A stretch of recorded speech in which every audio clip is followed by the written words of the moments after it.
numbers today? I don't even know.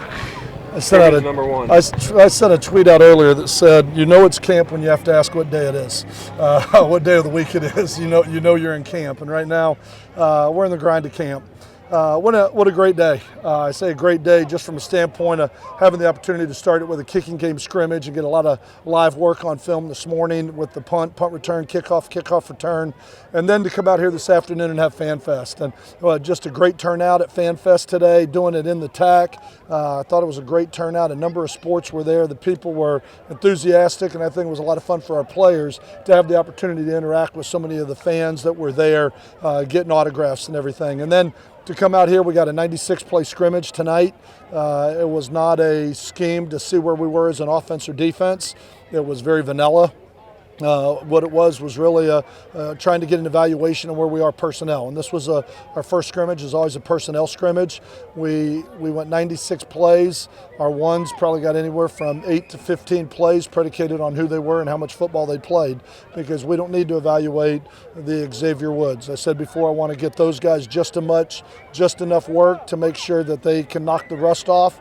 They needed some live work with some tackling, but I don't need to get them out here and play them a bunch of plays. And we've got to make some decisions. Off this film, we got to start to cut the roster to 70 for travel, that who we're going to play with. We got to start making some decisions, who we're going to redshirt, who we're going to play, and where we are. And then we got to start putting this team together with the 70. They're going to be part of the travel squad. So we came out of this scrimmage injury-free.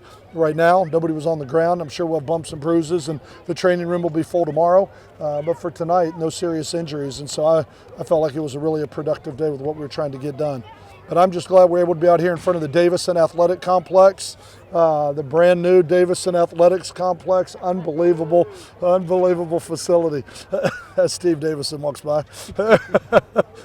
What questions could I answer?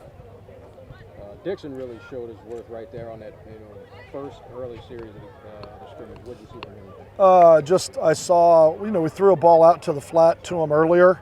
And unfortunately, we didn't come up with a catch. We came back to the same play, and he took it to the house. And I looked at Coach Jaluk, and I just winked and said, "He's done. I've seen enough." I mean, that's all I needed to say. I just need to get him to get some live work. And next week, all those guys are going to get a whole lot more work. Next week, they'll play half a game.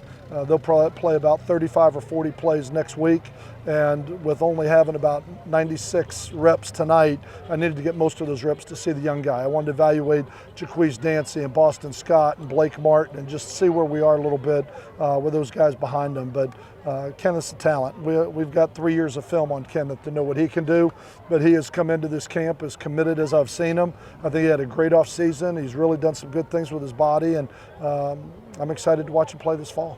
Boston had a few scores. How close is he to pushing for some backup carries behind Kenneth? With Jared and Blake and Boston, I think we got to look at them all. And we'll have to look at that. That's what the scrimmage was about, and evaluating where they are and who they're going against. And I think they're all doing a really good job. I think Boston Scott he's had a good camp. He's got great vision. He's got great cutting ability. I think he's doing a lot of good things. I think he's in the equation for sure. He's definitely in the equation. There's been some concern, of course, all camp about your second string and third string defense, where the depth was there.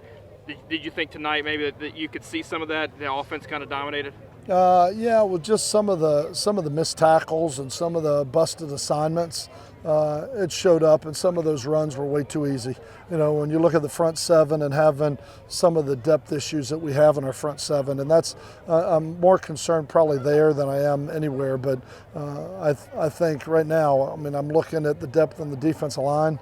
I'm looking at the depth at safety, the depth at corner. I guess I shouldn't say just the front seven. I'm worried about depth. How's that?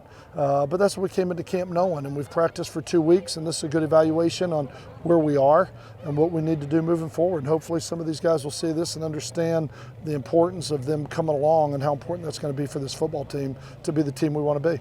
Is your depth concern, is it really the 3 and 4s, or is it the 2s? Right now it's the 2s in the secondary.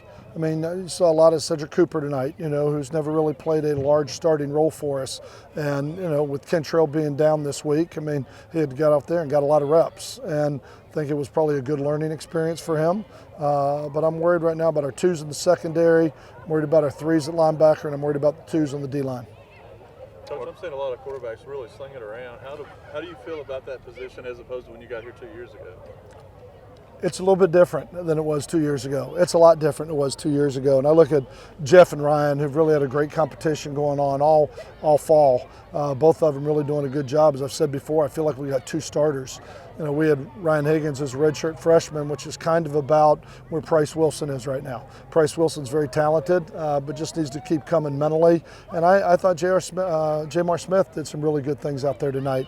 There's a lot of talent in that room. Those 4 quarterbacks have a wealth of talent, but right now 2 of them are really head and shoulders above the rest as far as their mental development, where to go with the ball, decisions they're making with the ball on game day. But I think there's a lot of talent in that room, all 4 of them. You missed some of your key contributors at receiver tonight and still had some productivity. What does that speak to? We had some productivity and we had a lot of drops too. I mean, and that's where I said there was good and bad. Because there was some you go, ooh, nice play. It's good to see Marlon Watt step up and do some of the things he did. He also dropped a slant on 3rd and short, you know, and it was good to see Deshaun Oliver do some of the things he's done, but then he dropped a couple. I mean, we just don't, you know, the problem with youth is just the consistency. And that's the thing right now. I think there's talent in that room. And I think the 2 young guys, Bonnet and Woodard, are both very, very talented players and going to be good. They just need to continue to develop, and the only way I know how to get there is to get to consistency is through repetition and keep doing and doing and doing, and that's why we need every day we can get from now to the first day for the first game. Are you any closer to sorting out your offensive line after tonight? Yeah, I'm sure we will be, but that's a position you really got to watch a film, you know, with all the movement and moving pieces, and hard to just sit and study all 5 of those guys during the course of the day, but I certainly think we're closer. I think we got a pretty good grip on right now who the 10 or 11 are going to be in the competition. I think we're getting a pretty good idea on who's going to be at what positions. Now we're just going to have to watch the film and grade it and start to make a little bit who needs to be ahead of who. But that's going to be a tight race because there's some guys that are battling in there. I think we got a pretty good battle going on the inside between, you know, with the way Robinson, Brunson, Mahaffey, McCready, you know, the way O'Shea Dugas, the way some of those guys are playing right now inside. We got some good competition going on. We'll have to watch this film and make that decision. This was Jeff's first extended look live since the spring. What were your impressions on his day today? Probably the same as a lot of other people out here. I mean, I thought he did a decent job today. Thought he missed a couple throws he hasn't missed. I mean, couple bubble throws and easy throws that he has made all camp. So I don't think it was probably one of his best days of camp. But overall, I think he's doing a pretty good job grasping the offense and picking everything up. We got to keep improving. And for him, he's been in this offense 6 months, but I think he's done a pretty good job of grasping it. At this point in camp, do you feel this team is at the progress point that you envisioned at the start? Yeah, I will say yes, in that I think we've got a handful of starters that we feel really good about, and I think we got a lot of depth that we still have a lot of question marks about. And so I don't think that you can talk about this team right now as a whole yet, because I think guys like Xavier Woods and Kentrell Bryson and Darius Barnes and Bryson Abraham and Bo Feet and Nick Thomason and Butler and Dora, and you add those 8 guys out there to that defense all night, it's a little different story. So I feel really good about our 1s right now, but our 2s need this work, and we got to get better there. We've got to improve the depth on this football team. But could you give a letter grade early, just gut on each side? No. I mean, and again, because it wasn't an offensive and a defensive scrimmage, it was a personnel scrimmage, you know, and there may be some linebackers that are going to grade out an A, and there may be some grade out a D, you know, so it's more the individual of this scrimmage, so we could start to make those depth chart decisions, because we play our 2nd game on the road in a conference game, which means we can only travel with 70. So we've got to have our roster down to 70 really to play in the opening ball game with what 70 we're going to get experience for and what 70 we're getting ready for the season. And then the 2nd game, we got a 5-day notice and we're on the road with 70 players. So we're going to have to make that cut, and we pretty much got 60 that are pretty clear that are going to be on the bus, but we got about 30 people competing for those 10 spots, and I think that's what was really important about tonight, is making that decision so we can start to put it together.